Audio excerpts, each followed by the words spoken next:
Ultimately, I chose Padme because she is probably one of the most inspirational characters I was exposed to growing up. She's a lady of the Senate, she was a queen at 14, and even if she does, have kind of a sad, disappointing death, she's very significant. She really sets a great example for young women, and it's something that I really enjoyed having as a little girl as like a role model to look up to, and it's my understanding that Natalie Portman really or that part of Padme's character resonated with her as well, and that's why she chose to do the role. So I hope she has similar resonance to all you viewing this. I would assume so, since you were drawn to this video.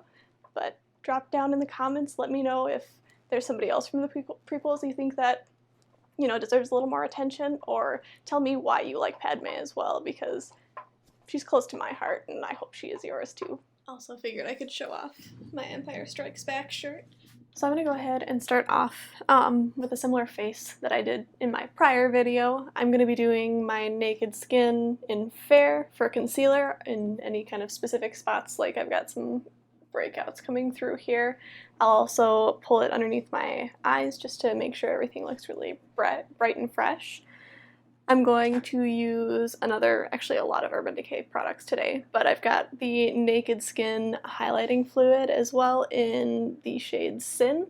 I'll be using that just kind of as an overall face highlight. Since it is liquid, I'm going to be doing concealer, highlighter, and then I'll go over it with Smashbox Halo.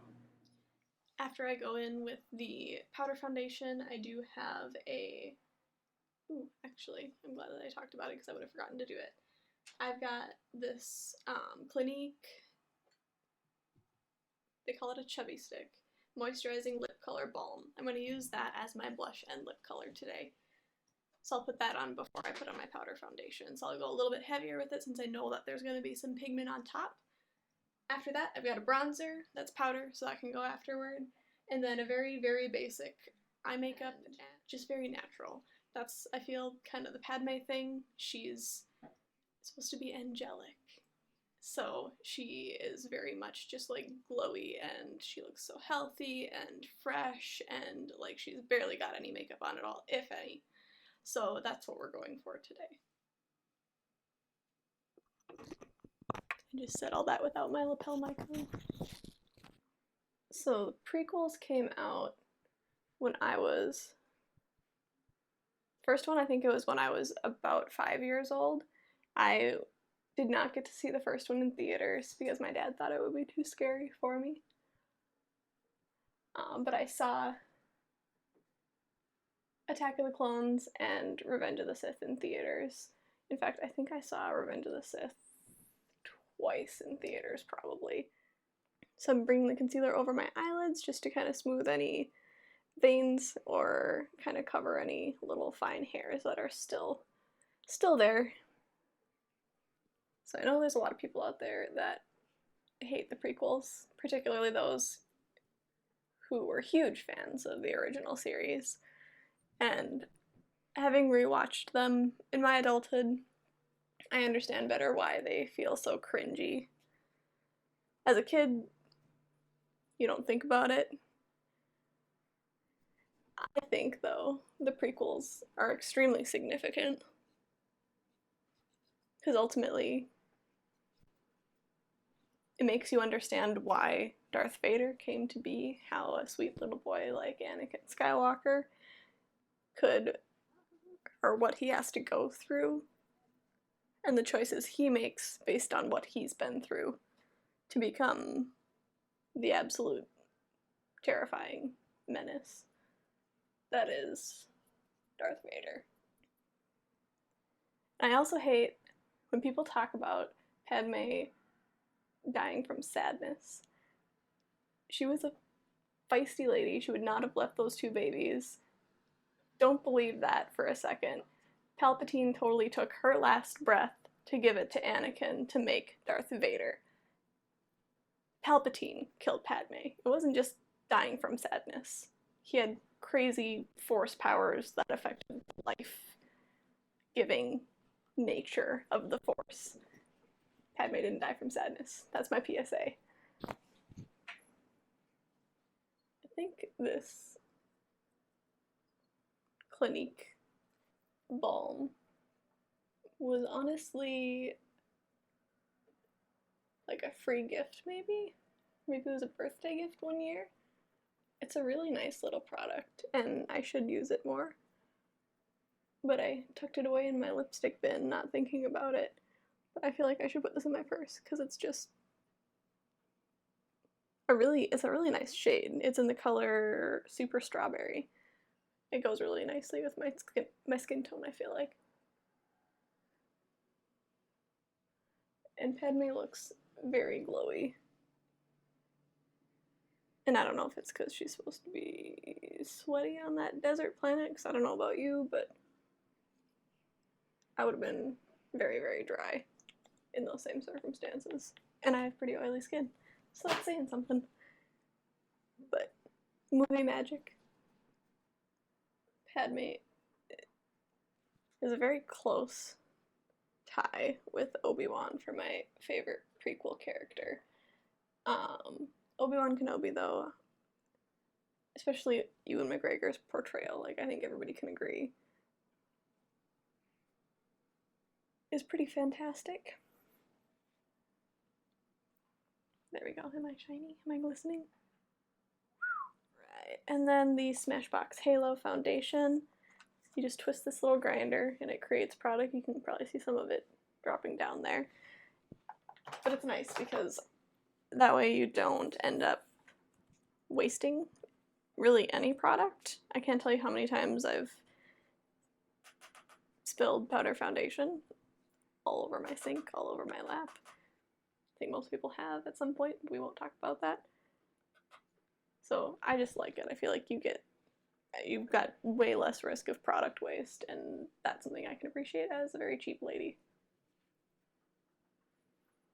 The product itself is really smooth too. It feels really nice on the skin, and it's got a good kind of basic level of coverage.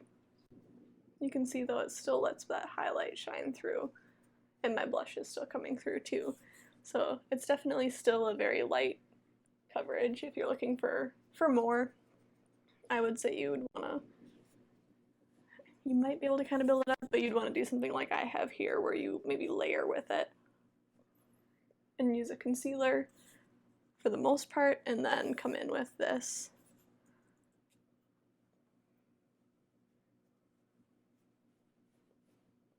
But I do feel like it kind of blurs imperfections, and it's not super drying, even though it is a powder.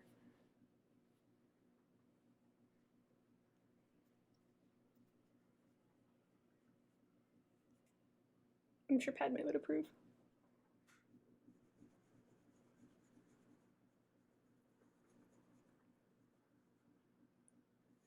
I really like the world building that the prequels did. Obviously, you just see a lot of rebel bases, like Yoda's hut, and then all the star bases, I guess, and the Death Star. So it's very limited, I guess, in the world, that the aspects or portions of the world that you get to see in the original series. But then you go to places like Naboo and Geonosis and Tatooine again, but in a kind of different context. Like, you still get to see the home that, Luke ends up growing up in, and you meet, who obviously you learn will eventually be Uncle Owen and Aunt Beru, and they're little youngins. And then, like, Coruscant is such a cool, it's cool to see that city life. Because you get Cloud City, I guess, in the original series, and maybe that's kind of the comparable place, but even then, nothing really... It still feels like you're, on a ship in space in that scene, or those scenes, I should say. So it's cool to have that world fleshed out and get to really explore it. I'd say that's probably one of my favorite things about the prequels, is all the scenery. Now, Natalie Portman, we just know that she's the reason that these eyebrows are the way that they are. She does that super high angular brow, and I think it's something I've taken a cue from myself, because I have a broad forehead and she does too. But when you shorten your brows, it makes your forehead look more narrow, I guess, if that makes sense. Because if these were, you know, all the way out to here, your eye carries that much further out, and then your forehead looks that much wider. So I'm going to make sure that I'm staying angled pretty high. I think I might put my brow gel on first so that all the hairs are in the right direction as well, just to give me a little bit of a guide.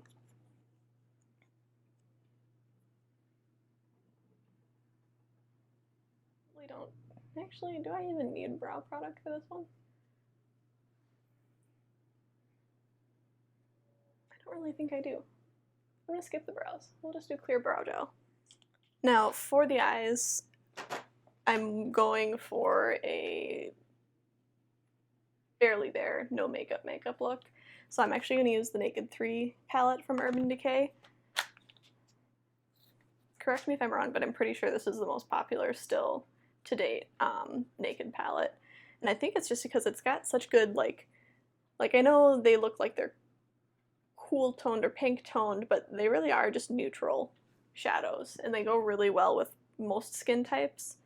I've done most of my girlfriend's makeup with this palette before, and it works pretty well on anybody with pretty fair skin.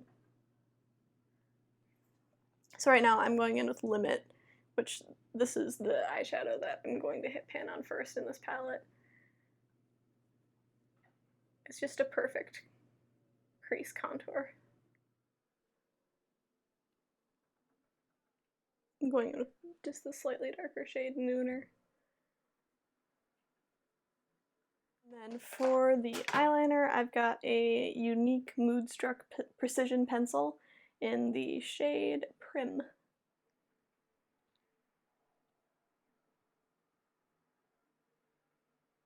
So literally just keeping that in the outer, basically half of my eyelid, lash line, you know what I mean. And you can see the difference there, how this eye kind of comes out just a little bit lifted on the outer half. And mascara is going to enhance that as well. I'm going to go ahead and curl my lashes and put on some Clump Crusher mascara.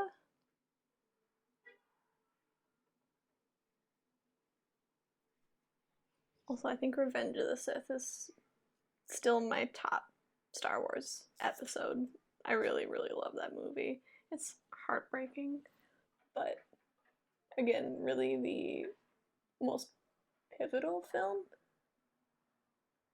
Oh, and Camino. Getting to see Camino is the bomb too. By the end of this month, I'll have enough video of me schmutzing my mascara for a blooper reel. It'll be great. Using that same product I put on my cheeks, but on my lips here, it's going to come off as more of its true shade. It's a pretty shimmery, shiny balm. It's not like lip gloss by any means. It sits on the lips kind of like a sheer lipstick almost. For hair, she has a bun with all the funny little squiggly twists, I guess, coming out of it. Natalie Portman also looks fantastic with the middle part, but I'll give you a little sample here of how not cute it is on me. When my hair is pulled all the way back, especially. Not a good look on me. So, I'm going to cheat a little bit and cut it to the side. I still want that little bit of a part at the front though, just like she has. So I'm just going to do a regular bun low on my head, just like that, and then I'll probably use some hairspray to make this stuff stick down. First though, I'm going to get my costume on. So I made a Padme costume for Halloween of 2019. And then 2018.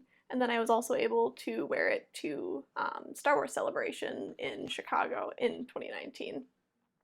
It was really cool. It's still not a perfect cosplay costume in my mind, but I'm also kind of a perfectionist. So I hope you enjoy it. Just bear in mind, I would like to make it better in time. So if you have any suggestions, let me know. Any ways I can make it more authentic in your opinion, or, you know, constructive criticism. Alright, so here we have my Padme Battle of Geonosis look. Hopefully my microphone isn't getting all muffled and gross sounding in my scarf here. I made this costume. I'll throw in some, you know, full body shots as I'm talking about this. I do have to wear like white tights, nude undergarments, white tank top, and then the Padme costume, which, that all being said, I live in Minnesota, so Halloween is generally cold, so this is an excellent fallback costume for me. Any given year, basically, I have something warm, and especially this, like, I kind of wish I could just wear this scarf at all times because it makes me feel very regal to have these little capelets behind me. And then eventually I'd like to actually get, like, she has, you can tell it's like an elastic bracelet almost with these metal bar bead type things. If anything, if I could figure out how to make it or find something, I'd like to have actual metal on my upper arms here. I don't know if that'd maybe get too heavy, so I'd probably have to secure it to the shirt somehow, but that's one future update I'd like to do.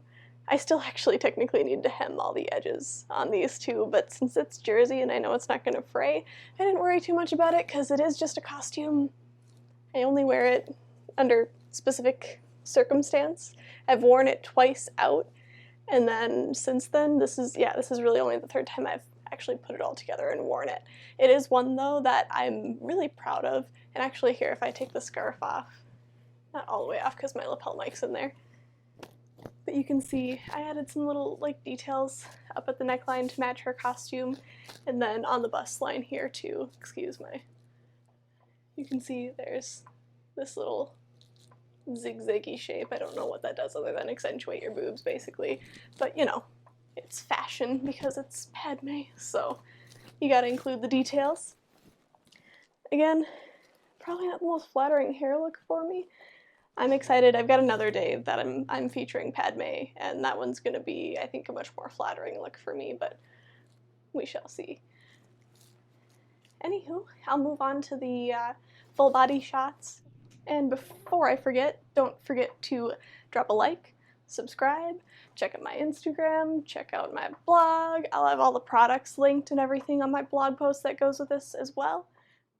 Alright, here you see the champagne booties with little buckle details, white leggings, the blaster there I spray painted, and I made the little holster on my hips as well. Got a white long sleeve jersey shirt, nice and stretchy, so it fits pretty much no matter what. And the silver cuffs made of lame, and that fantastic wool scarf capelet type thing that she has. I am so proud of this look. I really like how it turned out, and it's such a comfortable one to wear too. I really love it. Thanks again for watching. Don't forget to like and subscribe, and as usual, may the Force be with you.